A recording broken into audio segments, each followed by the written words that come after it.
So we've established that self-monitoring leads to better and longer-lasting results.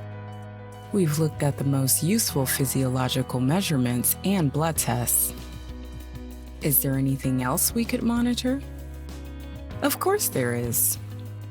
And some of those are very useful and some not so much. The point is to know why you monitor something and do it systematically. Let's go over those different things. Food diary, one of the most useful things for anybody, but is especially beneficial to those who are just starting their transformation story. It is one of the best learning tools. For that reason, it is recommended to everyone. You don't know what you are eating before you have measured it objectively. Some methods that could be used: 1. Use pen and paper. Easy and cheap, but you'll have to calculate macros and calories yourself. 2. Use PC and spreadsheet programs. For example, Excel or Google Sheets. Easier to calculate macros than with pen and paper. 3. Use online food diary apps like www.myfitnesspal.com. There are hundreds of free and quality apps for PC, Mac, Android, and iPhone devices. Activity trackers, good motivational tools. For that purpose, they work well, for some time at least. Also, for people who want to walk more, the step counter could be useful. As for sleep trackers and other widgets, they aren't accurate or useful enough for an average person to benefit from, yet at least, but the technology is improving fast. But if you want a boost in motivation and don't mind paying for it, go ahead. Heart rate monitors. This is a very useful tool if you know how to use it. Of course, the monitor has to be high quality. If it is a cheap version, then you might as well not use it at all.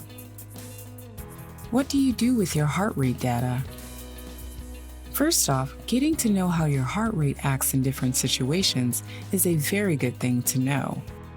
For example, changes in resting heart rate can tell you about nervous system imbalances. Significant changes in heart rate while sleeping can point to some kind of sleep disorder like sleep apnea. Then there is the heart rate activity monitoring.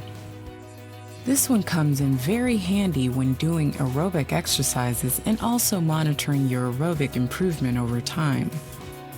Monitoring your heart rate returning to normal after a workout is a good way to analyze your recovery. There are many options in which the heart rate can be used. Is the heart rate monitor necessary? Not at all. The easiest way is just feeling your pulse with your finger whenever you need it and managed very well without fancy equipment.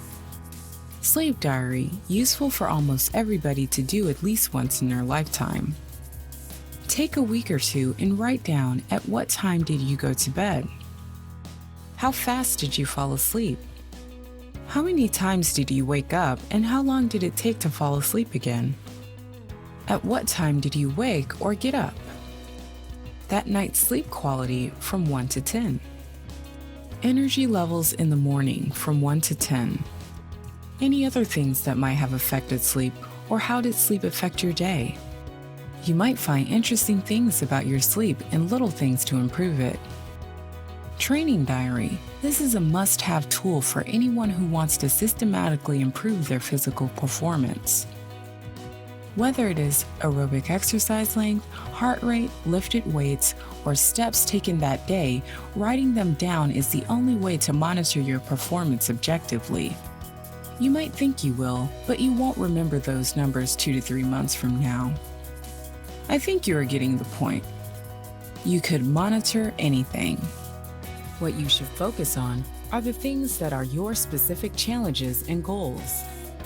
Nutrition, sleep, heart rate recovery, and physical activity are the most used and useful to almost everyone. Learn to monitor yourself systematically, not just for the sake of it. When you master it, you will reap the real benefits.